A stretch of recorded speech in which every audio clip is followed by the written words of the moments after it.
السلام علیکم ورحمۃ اللہ وبرکاتہ۔ الحمد للہ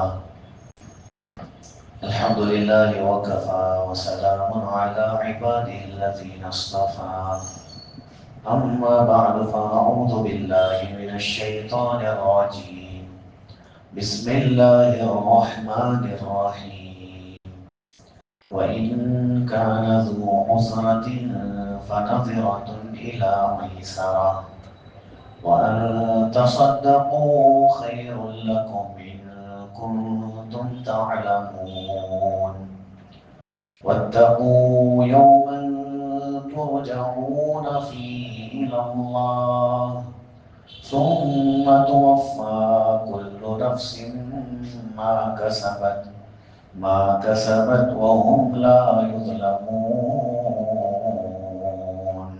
صدق الله العظيم۔ اللہ کے لاڈلے اور پیارے بندوں، میرے دینی بھائیوں، عزیزوں، دوستوں اور بزرگوں، گزشتہ جو آیتیں گزری اس میں سود کی حرمت کا ذکر آیا۔ اب جو آیتیں آج ہم نے پڑھی ہیں اس میں قرض دار کے ساتھ کیا معاملہ کرنا ہے اس کا ذکر ہے۔ پہلے کچھ چیزیں ہم سمجھتے ہیں کہ قرض حسنہ کیا چیز ہے۔ سب سے پہلی چیز، کسی کو قرض دیں، جتنی قیمت دیں اتنا ہی واپس دیں، جتنی چیز دیں اتنی ہی واپس دیں، یہ قرض حسنہ ہے۔ یعنی بڑھا کر یا اس میں اضافہ کر کے لینا، اس کی گنجائش نہیں ہے۔ قرض حسنہ، قرض حسنہ کے بڑے فضائل ہیں، دینے والے کے بھی، اور لینے والا اگر دینے میں، واپس لوٹانے میں کوشش کر رہا ہے تو ان کے بڑے فضائل ہیں۔ رسول اللہ صلی اللہ علیہ وسلم نے فرمایا کہ میں نے جنت کے دروازے پر دیکھا، وہاں لکھا ہوا تھا کہ صدقے کا ثواب 10 گنا بڑھا کر دیا جائے گا، اور پھر لکھا تھا کہ قرض دینے والے کو 18 گنا بڑھا کر ثواب دیا جائے گا۔ اللہ کے رسول صلی اللہ علیہ وسلم نے فرمایا کہ میں نے جنت کے دروازے پہ یہ لکھا ہوا دیکھا کہ صدقے کا جو ثواب ہے وہ 10 گنا بڑھا کر دیا جائے گا، لیکن قرض دینے کا جو ثواب ہے وہ 18 گنا بڑھا کر دیا جائے گا۔ صحابی نے پوچھا، رسول اللہ صدقے سے بڑھ کر قرض دینے کا ثواب کیوں ہے؟ تو اللہ کے رسول صلی اللہ علیہ وسلم نے فرمایا کیونکہ جب کبھی کوئی سائل کسی سے مانگنے والا لیتا ہے، ہو سکتا ہے کہ وہ ضرورت مند نہ بھی ہو پھر بھی سوال کر رہا ہو، اس کی ضرورت نہ ہو پھر بھی وہ لوگوں سے بھیک مانگ رہا ہو، لیکن جو قرض لے رہا ہے وہ ضرورت مند ہو کر ہی مانگتا ہے۔ ایک چیز۔ دوسری چیز رسول اللہ صلی اللہ علیہ وسلم نے فرمایا کہ مانگتے ہوئے اس کے دل میں ڈر بھی ہوتا ہے کہ اللہ اگر اس نے نہیں دیا تو پھر مجھے مشکل ہو جائے گی۔ وہ واقعی مشکل میں آ کے وہ سوال کر رہا ہے، جب اس مشکل میں موجود انسان کی کوئی مدد کرے گا تو اللہ کے رسول نے فرمایا کہ اسے 18 گنا بڑھا کر ثواب دیا جائے گا۔ جو قرض لے رہا ہے وہ قرض واپس کرنے کی نیت سے لے رہا ہے اور اس کے لیے کوشش بھی کر رہا ہے، تو رسول اللہ صلی اللہ علیہ وسلم نے فرمایا کہ اللہ تعالیٰ اس کے لیے زمین میں وسعت پیدا کر دیتے ہیں، اسے آسانی پیدا کر دیتے ہیں، کیونکہ اس کی نیت ہے قرض ادا کرنے کی۔ اور دوسری چیز رسول اللہ صلی اللہ علیہ وسلم نے فرمایا جس نے قرض لیا ہے اور قرض دینے کا ارادہ بھی ہے اور کوشش بھی کر رہا ہے تو اللہ تعالیٰ باقاعدہ ایک فرشتہ اس کی مدد کے لیے چھوڑتے ہیں، وہ فرشتہ اس کی مدد کرتا ہے اور اس کے لیے دعا کرتا ہے۔ تیسری چیز رسول اللہ صلی اللہ علیہ وسلم نے فرمایا جب کوئی قرض لیتا ہے اور قرض دینے کا ارادہ بھی ہے اور کوشش بھی کر رہا ہے، اس درمیان میں اس کا انتقال ہو جاتا ہے تو اس کے دینے والے کوئی نہیں ہے یا اس کا مال نہیں ہے جس سے قرضہ ادا کیا جا سکے، تو رسول اللہ صلی اللہ علیہ وسلم نے فرمایا کیونکہ اس کا ارادہ تھا اور وہ کوشش بھی کر رہا تھا تو اس کے قرضے کا بدلہ میں چکا دوں گا۔ کیسے ہوگا؟ علماء نے لکھا کہ کل قیامت کے دن جب وہ جس سے قرض لیا تھا، وہ قرض جس نے دیا تھا اسے رسول اللہ صلی اللہ علیہ وسلم راضی کرا لیں گے اس بات پر کہ وہ اس کے قرضے کو معاف کر دیں۔ اللہ کے رسول صلی اللہ علیہ وسلم کی یہ جو وعدے ہیں، یہ جو حدیثوں میں فضائل آئے ہیں، یہ اس کے ساتھ ہے جو قرض لے رہا ہے اور قرض دینے کا ارادہ بھی رکھ رہا ہے اور کوشش بھی کر رہا ہے۔ ویسے تو قرض لینا بہت بری بات ہے، لیکن انسان کی ضرورت ایسی ہوتی ہے کہ وہ قرض لیے بغیر نہیں رہ سکتا، کبھی چھوٹا کبھی بڑا قرض لیتا ہے، لیکن انسان اسے پورا کرنے کا ارادہ رکھے۔ قرض رسول اللہ صلی اللہ علیہ وسلم نے لیا بھی ہے اور اللہ کے رسول صلی اللہ علیہ وسلم نے قرض دیا بھی ہے۔ یہ دونوں چیزیں رسول اللہ صلی اللہ علیہ وسلم کی زندگی میں ملتی ہیں۔ جیسے ایک یہودی ہے، بعد میں جا کے مسلمان ہوئے، صحابی رسول بنے، وہ کہتے ہیں کہ میں نے رسول اللہ صلی اللہ علیہ وسلم کے بارے میں سنا تھا کہ ان کو غصہ نہیں آتا، یہ بردبار ہیں، یہ نرم مزاج ہیں، برداشت کرنے والے ہیں۔ جب کوئی ان کو غصہ دلانے کی کوشش کرے گا یہ اور زیادہ نرم ہو جاتے ہیں، یہ اور زیادہ برداشت کرنے لگ جاتے ہیں۔ جب میں نے اپنی کتاب میں ان کی علامتیں پڑھی تو میں نے ارادہ کر لیا کہ مجھے دیکھنا ہے، میں پہلے ان کی جانچ کروں گا۔ اس لیے ایک دن رسول اللہ صلی اللہ علیہ وسلم کے پاس آ کے کہنے لگا کہ نبی جی آپ کے پاس بہت سارے مہمان اور ضرورت مند آتے ہیں اور آپ کے پاس اس وقت میں ان کو دینے کے لیے کچھ بھی نہیں ہوتا، میرے پاس مال ہے، آپ جب چاہیں مجھ سے لے سکتے ہیں۔ اللہ کے رسول نے فرمایا بلال ان سے لے لیں۔ لیتے گئے، ایک وقت لے لیا کہ فلاں وقت میں دینا ہے، واپس کرنا ہے۔ ابھی اس وقت کے ختم ہونے میں 3 دن باقی تھے، وہ پہنچ گئے۔ رسول اللہ صلی اللہ علیہ وسلم وہ ایک جنازے سے فارغ ہو کے آ رہے تھے، تو وہ آ گئے اور آ کر انہوں نے کہا کہ میرا قرضہ واپس کرو۔ اللہ کے رسول نے فرمایا ابھی 3 دن باقی ہیں قرضہ واپس کرنے کے لیے، تو انہوں نے سختی سے کہا کہ تم اور تمہارا خاندان ہی ایسا ہے کہ قرضہ لیتے ہو اور واپس نہیں کرتے۔ اللہ کے رسول نے مسکرا کے کہا کہ کوئی بات نہیں، وہ دیکھ رہے رسول اللہ کو کہ ان کا غصہ بڑھے گا، کیا وہ علامت ہے ان میں یا نہیں ہے، وہ اللہ کے رسول میں دیکھنا چاہ رہے۔ رسول اللہ نے بڑے نرمی سے کہا کہ نہیں، ایسا نہیں ہے، 3 دن ابھی مہلت باقی ہے، ہم آپ کا قرضہ واپس کر دیں۔ لیکن انہوں نے تو حد کر دی غصہ کرنے میں۔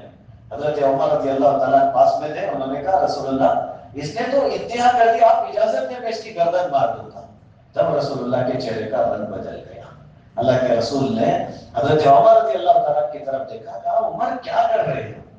اس وقت میں حق یہ تھا کہ تم اسے سمجھاتے کہ بھائی نرمی سے مانگ لے، اور مجھے بولتے کہ رسول اللہ آپ جلدی سے واپس کر دیں۔ یہ سلیقہ تھا، تم نے یہ کیسے کہہ دیا کہ اس کی گردن مار دوں گا؟ جاؤ اس کا قرضہ بھی واپس کرو اور جو غصہ تم نے کیا ہے اس کے بدلے میں کچھ زیادہ بھی دو۔ لیکن بعد میں وہ مسلمان ہو گئے۔ حضرت عمر نے پوچھا کیوں؟ انہوں نے کہا کہ وہی نشانی تو دیکھنے کے لیے قرضہ دیا تھا، میں نے ان کے اندر کا علم اور برداشت کرنے کی صفت دیکھنے کے لیے میں نے ان کو قرضہ دیا تھا، اور وہ صفت میں نے ان کو دیکھا۔ زید بن سوانہ رضی اللہ تعالیٰ جن کا نام لکھا ہے، انہوں نے کہا کہ میں یہ علامت رسول اللہ کی پڑھ چکا تھا، اس لیے میں نے قرض دے کے ان کو غصہ دلانے کی کوشش کی، لیکن ان کو غصہ ہی نہیں آیا۔ جب میں نے ان کے خاندان کو برا بھلا کہا تب یہ اور زیادہ نرم ہو گئے، ان کا علم بڑھتے چلا گیا۔ پھر میں نے ارادہ کر لیا کہ یہ سچے رسول ہیں اور مجھے مسلمان ہونا ہے۔ تو قرض لینا اور دینا دونوں چیزیں رسول اللہ صلی اللہ علیہ وسلم کی زندگی سے ثابت ہے، ملتا ہے۔ لیکن میرے بھائیوں، علماء نے لکھا ہے کہ قرض وہ انسان لے جس کے پاس 2 چیزیں ہوں۔ سب سے پہلی چیز کہ وہ انسان اس کی زندگی میں اس کے پاس اتنا مال ہے یا اتنی جائیداد ہے، اگر وہ مر بھی گیا تو اس جائیداد میں اس کا قرض ادا کر دیا جائے گا۔ یہ پہلی شکل ہے کہ انسان قرض وہ انسان لے جس کا انتقال ہو جائے، کیونکہ پتہ نہیں کبھی انسان کی موت آ جائے گی۔ وہ ارادہ کر کے قرض لے رہا ہے کہ میں اب محنت کر کے اس قرضے کو چکا دوں گا، لیکن اچانک وہ انسان مر بھی جا سکتا ہے، وہ محنت کر کے چکا نہیں سکتا۔ لیکن علماء نے فرمایا اس کے پاس اتنی جائیداد یا اتنی زمین یا کوئی بھی ایسا حصہ ہو جسے بیچ کر یا جس کے ضمن میں جس کے حصے کو فروخت کر کے اس کا قرضہ دیا جا سکتا ہو، ایک چیز ہے۔ دوسری چیز علماء نے فرمایا اگر کچھ بھی نہیں ہے، جس نے قرض لیا وہ قرض لینے والے کے پاس کچھ بھی نہیں ہے، لیکن اس کے اولاد یا اس کے رشتہ دار ایسے ہیں کہ اگر اس کا انتقال ہو گیا تو وہ اس کا قرضہ ادا کر دیں گے، وہ انسان قرضہ ہے۔ لیکن میرے بھائیوں، آج قرض کے معاملے میں انسان بڑا دھوکہ باز ہو گیا ہے۔ بہت سارے لوگ ہیں وہ جب قرض لے رہے ہیں تو اپنی ساری ضرورتیں رکھ کے، بڑی مجبوری رکھ کے قرض لے رہے ہیں، لیکن جب واپس کرنے کا وقت آتا ہے تو پھر وہ بھاگ جاتے ہیں، وہ بھاگ رہے ہیں، یا پھر وہ اپنی جگہ پہ رہتے ہوئے کہتے ہیں نہیں ہے ہمارے پاس، ہم کیا کریں، ہم نہیں دے سکتے، کیا کریں، میری ایسی حالت نہیں ہے، میں نہیں دے سکتا۔ ایک صحابی رسول اللہ صلی اللہ علیہ وسلم کے پاس آئے اور انہوں نے آ کے رسول اللہ صلی اللہ علیہ وسلم سے پوچھا تھا کہ نبی جی میں جنگ کے میدان میں صبر کرتے ہوئے شہید ہو جاؤں، اللہ کے رسول کیا اللہ مجھے معاف کر دے گا؟ میرے سارے گناہوں کو اللہ معاف کر دے گا؟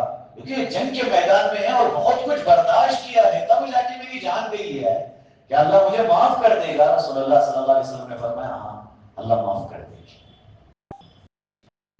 جب وہ صحابی جانے لگے تو اللہ کے رسول نے بلا کر کہا کہ سب معاف کر دیں گے لیکن قرض کو معاف نہیں کریں گے۔ وہ شہید بھی ہونا، وہ اللہ کے راستے میں شہید بھی ہوا ہو، لیکن رسول اللہ صلی اللہ علیہ وسلم نے فرمایا کہ اللہ کے راستے میں شہید ہونے کے باوجود بھی اگر قرض لے کر گیا ہے، کوئی اس کے وارث اسے ادا کرنے تیار نہیں ہے، جب تک ادا نہیں کریں گے اللہ اسے معاف نہیں کرے گا۔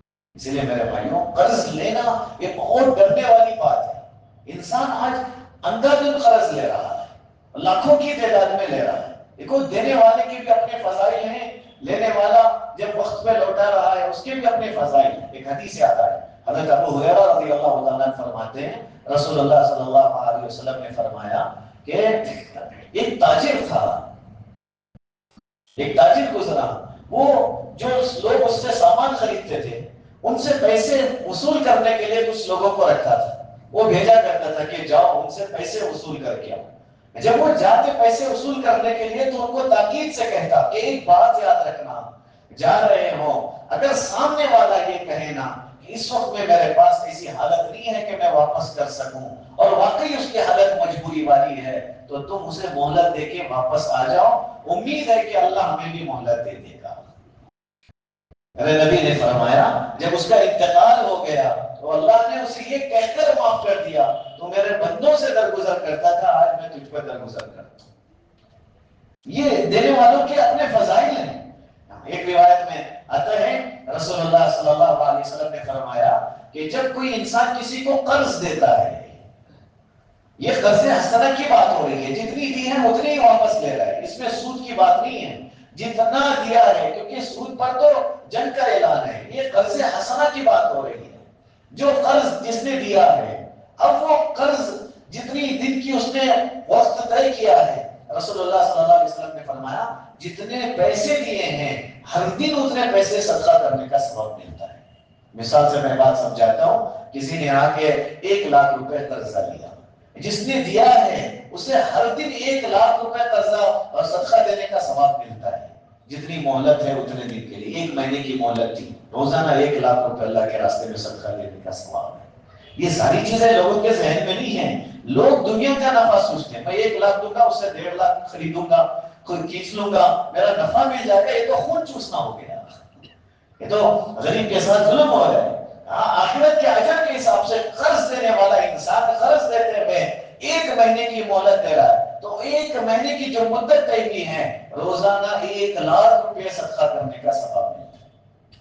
اور دوسری بات، اللہ کے رسول صلی اللہ علیہ وسلم نے فرمایا کہ دینے والے نے آ کے کہا 1 مہینہ پورا ہو گیا ہے لیکن مجھے اور تھوڑے دن کی مہلت چاہیے، 1 مہینہ اور مجھے مہلت دے دو، اور جس نے قرض دیا ہے وہ 1 مہینے کی اور مہلت دیتا ہے، رسول اللہ نے فرمایا اب ہر دن 2 لاکھ صدقہ کرنے کا ثواب ملتا ہے، دگنا۔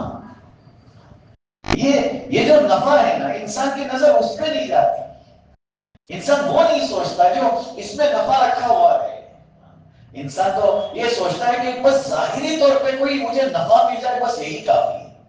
اسی لیے کمانے کے لوگوں نے الگ الگ طریقے اختیار کر لیے ہیں، وہ ان طریقوں کے بارے میں تحقیق بھی نہیں کرتے، وہ بس گھس جاتے ہیں، بس نفع آ رہا ہے کمائیں گے اپنی زندگی گزار لیں گے، بس اس مختصر سی زندگی کو گزارنے کے لیے پتہ نہیں کیسے حرام میں لوگ گھس جاتے ہیں۔ اور ضابطہ طے ہے، اللہ کا بنایا ہوا قانون ہے، مقدر سے زیادہ انسان کو ملتا نہیں ہے۔ وہ حلال طریقے سے آنا تھا لیکن اس نے جلد بازی میں حرام طریقے سے لے لیا ہے، لیکن مقدر سے زیادہ تو اسے نہیں ملے گا۔ اس لیے میرے بھائیوں، قرض کے اپنے معاملات رسول اللہ صلی اللہ علیہ وسلم نے بنی اسرائیل کے واقعات بھی سنا ہے، کہا کہ جب انسان قرض لیتا ہے نا تو اسے ڈرنا چاہیے اللہ سے، کیونکہ کوئی دیکھے یا نہ دیکھے اللہ دیکھ رہا ہے، اور قرض بھی انسان ضرورت کے لیے لے۔ آج قرض لینے کی شکلیں انسانوں نے بگاڑ دی، اپنی خواہش پوری کرنے کے لیے لوگ قرض لے رہے ہیں، مجھے گھومنے جانا ہے مجھے قرض لینا پڑے گا، مجھے برتھ ڈے کرنا ہے میں قرض دوں گا، مجھے شادی میں رسم و رواج کرنا ہے میں قرض دوں گا. یہ صحیح طریقہ نہیں ہے، یہ صحیح طریقہ نہیں ہے. انسان اپنی خواہش کو پورا کرنے کے لیے پھر اللہ کی مدد ہٹ جائے گی ان سے جو ان نیتوں کے ساتھ قرضہ لے رہے ہوتے ہیں اور دینے کا ارادہ ہی نہیں ہے. جب قرضہ لے رہے ہیں پھر تو وہ انسان اللہ کے عذاب کا شکار ہو جائے گا، وہ پھنستا چلا جائے گا اپنی زندگی میں. وہ سوچ رہے میں نے سامنے والے کو دھوکہ دے دیا، حقیقت میں وہ خود کو دھوکہ دے رہا ہے. اللہ کے رسول صلی اللہ علیہ وسلم نے فرمایا کہ دو دوست ہیں، ایک نے آ کے دوسرے دوست سے کہا کہ بھائی مجھے 1000 دینار کی ضرورت ہے. دینار سونے کے سکے ہوتے ہیں، میں بہت مشکل میں ہوں، مجھے 1000 دینار کی سخت ضرورت ہے. تو دوسرے دوست نے کہا کہ دیکھو ہم دونوں ہی ہیں، یا تیسرا کوئی اور نہیں ہے، گواہ کون ہے؟ اس پر گواہ کون ہے کہ میں نے تمہیں 1000 دینار دیا ہے؟ تو دونوں ہی اللہ والے تھے، اللہ سے تعلق تھا. تو جو قرض لے رہا تھا اس نے کہا کہ میں اللہ کو گواہ بناتا ہوں، میں اللہ کو گواہ بنا کے تم سے قرض لیتا ہوں. تو پھر جس سے جو قرض لے رہا تھا اس نے پھر پوچھا دیکھو ٹھیک ہے اللہ کو تم گواہ بنا رہے ہو، اگر تم نے نہیں دیا تو کون دے گا؟ اگر تم نہیں دے سکے تو تمہاری جگہ میں کون وہ قرضہ ادا کرے گا؟ اس نے کہا کہ میں یہ بات بھی اللہ کے حوالے کرتا ہوں، میں اللہ کو گواہ بنا رہا ہوں، اللہ کو وکیل بھی بناتا ہوں کہ اگر میں نے نہیں دیا تو میرا اللہ دے گا. تو اس نے 1000 دینار دے دیے، وہ چلا گیا. لیکن دل میں یہ خیال تھا کہ اللہ گواہ میں نے آپ کو بنایا ہے. بستی چھوڑ سکتے ہیں لیکن اللہ کی نظروں سے چھپ نہیں سکتے ہیں. ملک چھوڑ سکتے ہیں اللہ کی نظروں سے نہیں چھپ سکتے ہیں. اور پوری زندگی بھاگے نہ، لوٹ کے اسی کے پاس جانا ہے، جانا اسی کے پاس ہے. اور جتنے بھی بڑے نمازی ہونا قرض کے معاملے میں اٹک جائیں گے، جتنے بڑے عبادت گزار ہونا قرض کے معاملے میں. اسی لیے قرض لینے والے کو سب سے پہلے یہ خیال ہو کہ اللہ مجبوری میں لے رہا ہوں، آپ گواہ رہنا، اللہ کوشش کروں گا میری مدد کرنا، میں اسے ادا کر دوں. اور ڈر ہو اللہ اسے دینے سے پہلے اگر میں مر گیا، میرے گھر والوں نے حق ادا نہیں کیا، ماں دیکھتی ان کا ارادہ بدل گیا، باپ کا لیا ہوا قرضہ میں کیوں ادا کروں، بیٹا مکر گیا تو اللہ میری جہنم پکی ہو جائے گی. میرے بیٹے نے مال کے حرص میں میرا قرض ادا نہیں کیا، وہ سارا مال اپنا رکھ لے. ڈر ہو انسان کو کہ میرے بعد وعدہ کرے گا کہ نہیں کرے گا، اس بات کا احساس ہو، پھر اللہ کی مدد آئے گی. لکھا ہے کہ اب وہ جو انسان گیا تھا اسے احساس تھا کہ اللہ میں نے قرضہ دیا ہے اور گواہ آپ کو بنایا ہے، وکیل آپ کو بنایا ہے. محنت کر کر کے اس نے 1000 دینار جمع کر لیے. واپس لوٹانے کے لیے سمندر کا سفر کرنا تھا، اس لیے سمندر کے پاس پہنچ گئے. مدت ختم ہونے والی ہے، پہنچ کر قرضہ ادا کرنا ہے. لیکن عجیب اتفاق یہ ہوا کہ سمندر پار کرنے کے لیے کوئی کشتی نہیں ملی. اسی جگہ پہ کھڑے ہو کے بے چین ہو گیا کہ کیا کریں. اور جسے قرضہ واپس لینا تھا وہ سمندر کے اس کنارے کھڑے ہو کے اللہ کو گواہ بنا کے گیا ہے، اللہ کو وکیل بنا کے گیا ہے، میرا دوست ہے دھوکہ نہیں دے گا. کتنی دوستیوں میں دراڑیں پڑ رہی ہیں آج، کتنے رشتے داروں میں دراڑیں پڑ رہی ہیں آج، سگے رشتے ختم ہو رہے ہیں آج قرض کے معاملے میں. انسان پرواہ نہیں کر رہا اپنے رشتوں کی، اور وہ سوچ رہے میرا دوست دھوکہ نہیں دے گا، اس نے اللہ کو گواہ بنایا ہے، وہ ضرور واپس کر دے گا. اس لیے وہ کھڑا انتظار کر رہا ہے. تو وہ جو قرض واپس لوٹانا تھا وہ سوچنے لگا کہ اللہ میں نے آپ کو گواہ بنا دیا، آج کشتی نہیں مل رہی ہے، اگر میں وقت پہ نہیں پہنچا تو بھروسہ ٹوٹ جائے گا، میں نے آپ کو وکیل بنایا ہوا ہے. اس لیے اللہ پہ بھروسہ کر کے پاس میں پڑی ہوئی لکڑی میں سوراخ بنایا، اس میں 1000 دینار رکھے، پھر اسے بند کیا، اس میں چٹھی لکھ کے ڈال دی، یہ میں نے آپ سے وعدہ کیا تھا یہ آپ تک پہنچا رہا ہوں، اگر پہنچ جائیں تو اسے لے لینا. اسے بند کر کے سمندر کے اندر ڈال دیا. آنکھوں کے سامنے وہ لکڑی سمندر کے اندر ڈوب گئی. یہ واپس چلا گیا. جو انسان قرض لینے آیا تھا وہ اس کنارے میں کھڑے انتظار کر رہے ہیں، وہ وہاں کھڑے ہو کے سوچ رہا ہے کہ وہ اسے آ جانا چاہیے تھا، کیوں نہیں آیا، شاید کچھ مجبوری ہوگی اس لیے نہیں آیا ہے. لیکن دیکھا کہ ایک لکڑی تیرتے ہوئے آ رہی. اس نے سوچا کہ خالی ہاتھ کیوں جائے، یہ لکڑی جلانے کے تو کام آ جائے گی. پھر اسے لے کے گیا. آپ یقین مانیں اس لکڑی کو سمندر میں ڈالنے کے بعد اس کنارے سے اس کنارے تک کس نے پہنچایا تھا، اور وہ ڈالنے کا جو ارادہ ہے نا کس نے ڈالا تھا؟ اور سامنے والا جو انسان قرض کے پیسے لینے کے لیے آیا ہے اس کے دل میں یہ بات کس نے ڈالی تھی کہ قرض نہیں تو صحیح کم سے کم یہ لکڑی لے کے جا رہے ہیں. سارا نظام اللہ کا، لیکن دینے کا ارادہ تو کرے نا. انسان کہتے میں کوشش کر رہا ہوں، لیکن ارادہ مضبوط نہیں ہوتا انسان کا. ارادہ مضبوط نہیں ہوتا، اللہ کی مدد نہیں آتی. اس لیے جب وہ لے کر گیا جا کے اس نے کھول کے دیکھا تو اس میں 1000 دینار ہے اور چٹھی بھی ہے. لیکن عجیب بات کیا ہے، جس نے چٹھی ڈالا ہے وہ 1000 دینار ڈالے ہیں، وہ پھر سے محنت کر رہا ہے اور پھر 1000 دینار جمع کر رہا ہے. اس لیے کیونکہ وہ پہنچے ہوں گے کہ نہیں ہوں گے کیا پتا، لیکن میں نے گواہ اللہ کو بنایا ہے، مجھے دوبارہ دینا ہوگا، میں لوٹاؤں گا جو میں نے لیا ہے. اس لیے محنت کر کے دوبارہ 1000 دینار جمائے، واپس سفر کیا، آگے اپنے دوست سے ملا اور ملتے ہی منت کی کہ معاف کرنا، میں آنے کا ارادہ میں کر چکا تھا لیکن شکل نہیں بن سکی، میں آپ تک نہیں پہنچ سکا، یہ آپ کے 1000 دینار لے لیں. لیکن سامنے جو بندہ تھا نا وہ بھی تو دیندار تھا نا. وہ آج کے زمانے کا کوئی انسان ہوتا تو چلو اسے پتہ نہیں مجھے پہلے ہی مل گئے ہیں، یہ بھی لے لیتا ہوں، اس کے اوپر تھوڑے سے لیٹ کرنے کے اور تھوڑے لے لیتا ہوں، پتہ نہیں کیا کیا سوچ لیتے ہیں. لیکن تھے اللہ والے.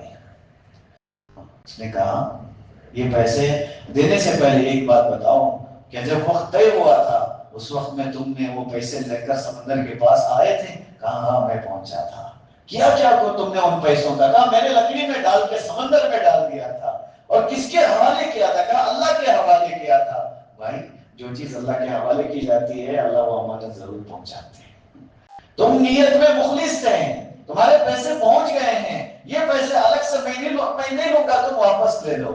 یہ قرض کا معاملہ ہوتا ہے، کوئی بھی انسان چاہے وہ کسی سے چھپ کر ہی قرضہ کیوں لے رہا ہو، لیکن معاملہ تو اللہ دیکھ رہے ہیں نا، معاملہ تو اللہ کے سامنے ہو رہا ہے نا. لیکن اندرونی طور پہ کتنی ساری چیزیں سوچ کے لے رہا ہے.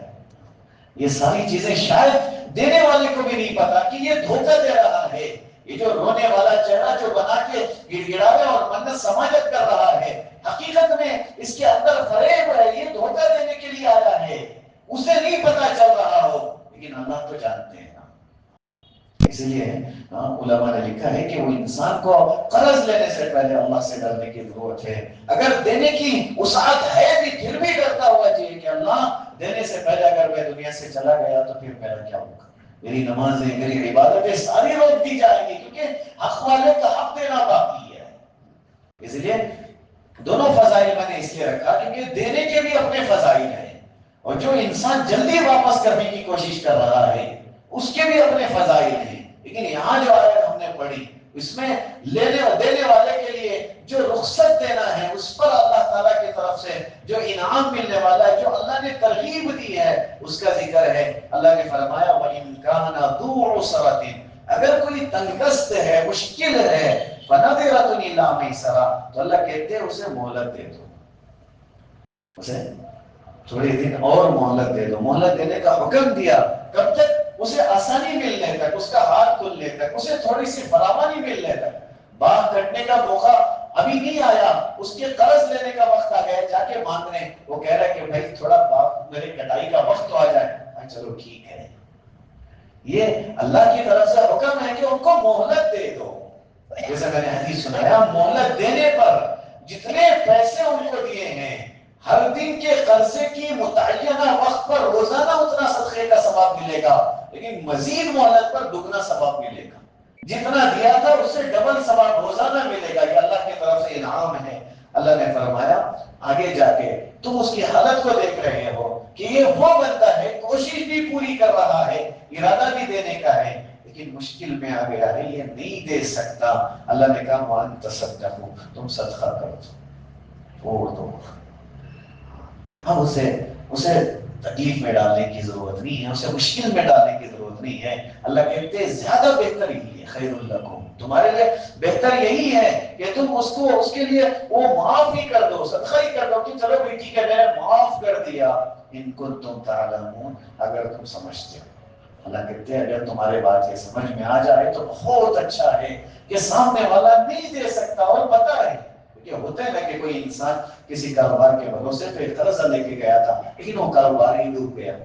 کسی جگہ پہ پورا ڈالا ہوا تھا، وہ پیسے آتے قرضہ چکانے کا ارادہ کر کے گیا تھا، جس نے پورا ڈالا تھا وہ سامنے والا پیسے لے کے بھاگ گیا، اب یہ انسان پریشان ہے، اب وہ ادا ہی نہیں کر سکتا، تب جا کے فرمایا اسے معاف کر دو، یہ زیادہ بہتر ہے۔ اللہ کہتے ہیں اگر تمہاری بات یہ سمجھ میں آتی ہے تو تمہارے لیے بہت بہتر ہے کہ تم اسے معاف کر دو، تم وہ صدقے کی نیت سے چھوڑ دو۔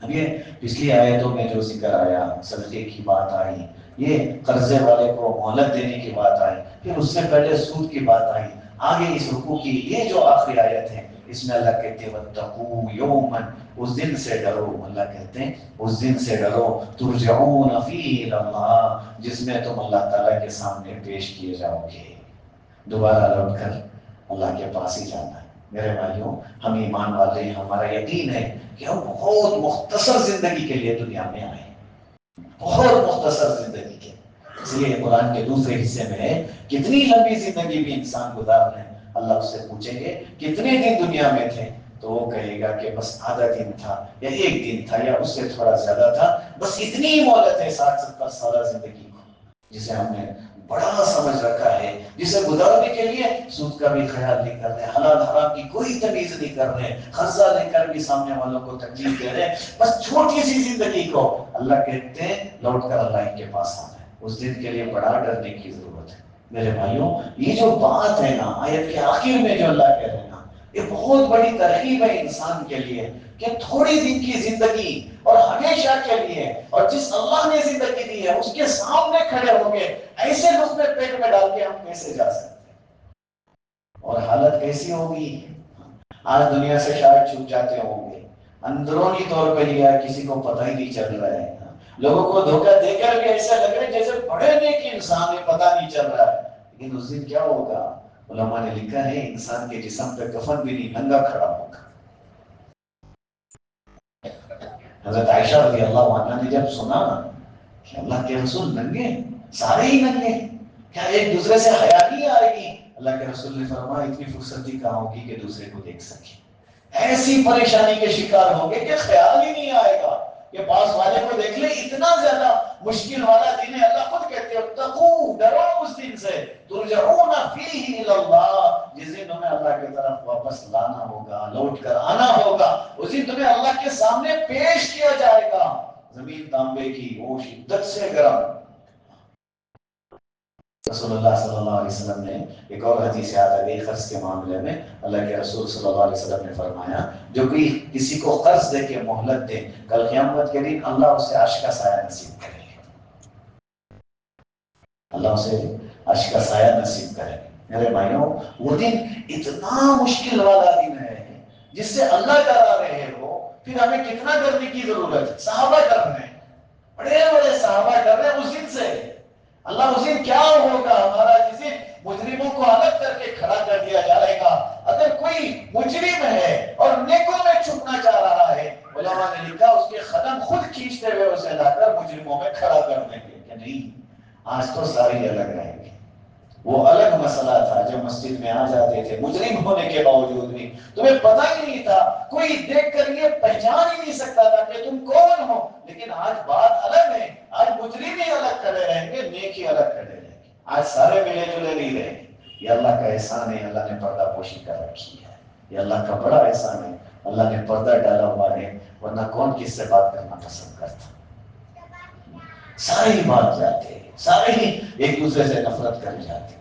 اس لیے اللہ کہتے ہیں دنیا گزر جائے گی، مسئلہ آخرت کا ہے، وہاں آؤ گے ثم توفی کل نفس ما کسبت، اللہ کہتے ہیں پھر ہر شخص کو اس کا کیا ہوا پورا پورا بدلہ ملے گا، اچھے کام کیے ہیں سارا ملے گا، مہلت دی تھی، قرض لے کے ادا کر دیا تھا، سود سے اپنے آپ کو بچا لیا تھا، ہر چیز کا بدلہ، دنیا کے ہر عمل کا بدلہ پورا پورا ملے گا۔ اللہ کہتے ہیں وَهُمْ لَا يُظْلَمُونَ، وہاں کسی قسم کا ظلم نہیں ہوگا، وہاں جو کیا ہے وہ ضرور ملے گا، ذرا برابر بھی جتنا بھی کیا ہے نا وہ تمہیں ضرور ملے گا۔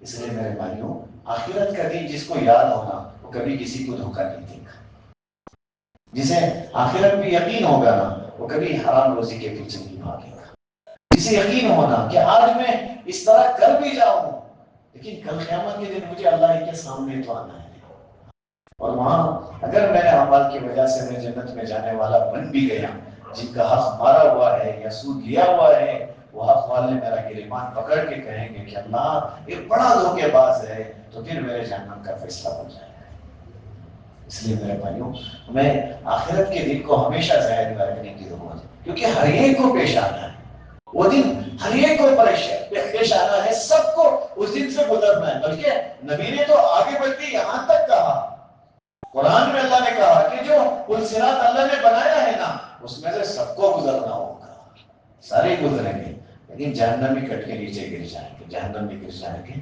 جنت والے پار ہوں گے۔ اس لیے آخرت کے ہر منظر پہ اللہ کے رسول صلی اللہ علیہ وسلم نے وضاحت سے امت کو یہ بات سمجھائی، کیونکہ جہنم کا عذاب برداشت کرنے کی حقیقت میں ہم نے طاقت نہیں ہے۔ رسول اللہ صلی اللہ علیہ وسلم نے ایک مرتبہ حضرت جبرائیل علیہ السلام سے پوچھا ہے کہ جبرائیل، جہنم میں سب سے ہلکا جو عذاب ہے نا وہ بتا، سب سے ہلکا عذاب۔ حضرت جبرائیل علیہ السلام نے فرمایا کہ رسول اللہ نے جو جہنم میں سب سے ہلکا جو عذاب رکھا ہے وہ انگار کے جوتے ہیں، مسجد بنائی۔ لیکن آگے حضرت جبرائیل نے فرمایا اتنی شدت والے ہوں گے، کوئی انسان جسے اللہ وہ پہنائیں گے، اس کی سر کا جو اندر کا حصہ ہے، جو اس کے سر کے جو حصے ہیں، اس آگ کی وجہ سے پکے اس کے ناک اور منہ کے راستے سے باہر نکل جائیں گے۔ اور جہنم میں عذاب دینے کے لیے بھی اللہ انسان کو بڑا بنا دیں گے۔ یہ چھوٹا انسان جو آج نظر آ رہا ہے، اس سے عذاب نہیں ہوگا۔ رسول اللہ صلی اللہ علیہ وسلم نے فرمایا کل قیامت کے دن جہنمی کا ایک دانت احد پہاڑ کے برابر ہوگا، صرف ایک دانت، تو پورا چہرہ کتنا بڑا ہوگا۔ تحقیق کرنے والوں نے بتایا کہ 15 کلومیٹر میں پھیلا ہوا احد کا پہاڑ ہے، 15 میل تک پھیلا ہوا احد کا پہاڑ ہے، ایک دانت جہنمی کا اتنا بڑا ہوگا تو پورا انسان کتنا بڑا ہوگا۔ اور عذاب برداشت کرنے کے لیے، عذاب کو چکھنے کے لیے اسے اتنا بڑا بنایا جا رہا ہے، اسے تکلیف کا احساس دلانے کے لیے چھوٹے جسم پہ نہیں بڑے جسم پہ عذاب اترے گا۔ ارے بھائیوں، ہم جتنا بھی بھاگ لے اللہ کے دین، جو نیکی کرو گے اس کا بھرپور اجر ملے گا، جو برائی کرو گے پکڑ ہوگی، وَهُمْ لَا يُظْلَمُونَ، کسی پہ کوئی زیادتی نہیں ہوگی، کسی پہ کوئی ظلم نہیں ہوگا۔ الحمدللہ یہ رکوع بھی ہمارا مکمل ہوا، سورہ بقرہ ختم ہونے کے لیے صرف 2 رکوع باقی ہیں۔ الحمدللہ تقریباً ہمارے یہ تفسیر کی شروعات ہوئی اور سورہ بقرہ انشاءاللہ شعبان کے اس مہینے میں ختم کرنے کی کوشش بھی کی جائے گی۔ آخری کی جو آیتیں ہیں، بنیادی آیتیں، ابھی جو آیتیں اس کے بعد کا جو رکوع شروع ہوگا، اس میں قرضی لین دین معاملہ کیسے ہو، اس کے کچھ قوانین، کچھ ضوابط اللہ پاک نے بتائے ہیں، اس پر عمل کرنا ایمان والوں کے لیے ضروری ہے۔ اس کے بعد کے رکوع کی جو 2 آیتیں رسول اللہ صلی اللہ علیہ وسلم نے فرمایا معراج میں جانے کے بعد اللہ نے مجھے 3 تحفے دیے، وہ 3 میں سے ایک تحفہ وہ بھی ہے جو اس کے بعد کے رکوع میں جو 2 آیتیں آتی ہیں سورہ بقرہ کی، انشاءاللہ اس کی تفسیر بھی ہمارے سامنے آنی ہے۔ ساتھیوں سے درخواست ہے کہ خود بھی پابندی کریں، اپنے ساتھیوں کو بھی ساتھ میں لائیں، کیونکہ یہ وہ آیتیں ہیں جسے رسول اللہ صلی اللہ علیہ وسلم کے سب سے عظیم معجزہ، رسول اللہ آسمانوں پہ جا کے رسول اللہ صلی اللہ علیہ وسلم نے اللہ کے پاس سے ہدیہ لے کر امت تک لائے تھے۔ اس کی تفسیر بھی ہمارے سامنے آئے گی۔ اللہ سے دعا ہے اللہ ہمیں عمل کی توفیق نصیب فرمائے۔ الحمد لله رب العالمين، اللهم صل على سيدنا شفيعنا حبيبنا مولانا محمد وبارك وسلم. اللهم لا سهل إلا ما جعلته سهلا وأنت تجعل الحزن سهلا إذا ما شئت. اللهم إنا نعوذ بك من سخطك وغضبك والنار. اللهم إنا نعوذ بك من الهم والحزن، ونعوذ بك من العجز والكسل، ونعوذ بك من الجبن والبخل، ونعوذ بك من غلبة الدين وقهر الرجال. اللہ ہمارے گناہوں کو معاف فرما، ہمارے خطاؤں سے درگزر فرما۔ اللہ گناہوں بھری زندگی لے کے بیٹھے ہیں، پاک تو آپ ہی کریں گے اللہ، آپ کے علاوہ ہمیں کوئی پاک نہیں کرے گا۔ اللہ ہمیں معاف فرما دے، اللہ ہمیں معاف فرما دے۔ اللہ ان گناہوں کے ساتھ اگر آپ کے پاس آئے تو آپ کے سامنے کیسے کھڑے ہوں گے؟ اللہ اگر گناہ کرتے کرتے مر گئے، اللہ دنیا میں بھی ذلت ہو جائے گی، آخرت میں بھی رسوائی ہو جائے گی، آپ کے پیارے نبی کو کیا چہرہ دکھائیں گے؟ اللہ معاف فرما دے۔ اللہ اللہ حلال روزی نصیب فرما، حرام کے دانے سے بھی حفاظت فرما، اللہ قرض کے معاملے میں پھنس جانے سے حفاظت فرما، خصوصاً سودی قرض میں ڈوب جانے سے اللہ حفاظت فرما۔ بہت سارے ہیں جو اس معاملے میں گھسے ہیں اور انہوں نے اپنی زندگیاں خود سے ختم کر لیں، کوئی پھانسی لگا ہے، کوئی پانی میں گر رہا ہے، اللہ زندگی جہنم بن جاتی ہے، اللہ دنیا تو انہوں نے ختم کر لی، آخرت میں ان کا کیا ہوگا؟ اللہ ایسی زندگیوں سے حفاظت فرما، اللہ ایسی زندگیوں سے حفاظت فرما، اللہ دھوکے سے ہماری حفاظت فرما، اللہ اعمال والی زندگی نصیب فرما، عبادتوں والی زندگی نصیب فرما۔ اللہ شعبان کا مقدس مہینہ شروع ہو چکا ہے، رمضان قریب ہے، ہمیں پابند بن کر زندگی گزارنے کی توفیق نصیب فرما۔ اللہ قرآن کے ان آیتوں میں جو چیزیں آپ نے بتائی ہیں اس پر عمل کرنے کی توفیق نصیب فرما، اللہ کہنے اور سننے سے زیادہ عمل کی توفیق نصیب فرما۔ اللہ بقیہ آیتوں کو بھی عافیت سے سننے اور عمل کرنے کی توفیق نصیب فرما۔ اللہ امت کا بہت بڑا مجمع بیمار ہے، اللہ سب کو صحت نصیب فرما۔ اللہ بہت بڑا مجمع قرض میں ڈوبا ہوا ہے، قرض کی ادائیگی کی شکل صورت پیدا فرما۔ اللہ جو پہلوں میں بند ہے رہائی کے فیصلے فرما، جتنے بے نکاح ہیں نکاح کے نظم فرما، جتنے بے اولاد ہیں ایک سارے اولاد نصیب فرما، جو صاحب اولاد ہیں اپنے بچوں کی صحیح تربیت کرنے کی توفیق نصیب فرما۔ اللہ امت کے تمام مرحومین کی مغفرت فرما۔ اللہ ہماری ضرورتیں آپ ہم سے بہتر جانتے ہیں، ہماری دنیاوی اخروی ضرورتوں کو اپنے خزانے غیب سے پوری فرما۔ ان بھائیوں کو اللہ، ان ساتھیوں کو قبول فرما، اللہ ان کی دنیاوی اخروی مقاصد کو، اللہ ان کی تمناؤں کو اپنے خزانے غیب سے پوری فرما، ہماری دعاؤں کو اپنے فضل سے قبول فرما۔ جزا اللہ عنا محمد صلی اللہ علیہ وسلم۔ سبحان ربک رب العزة عما یصفون وسلام علی المرسلین والحمد للہ۔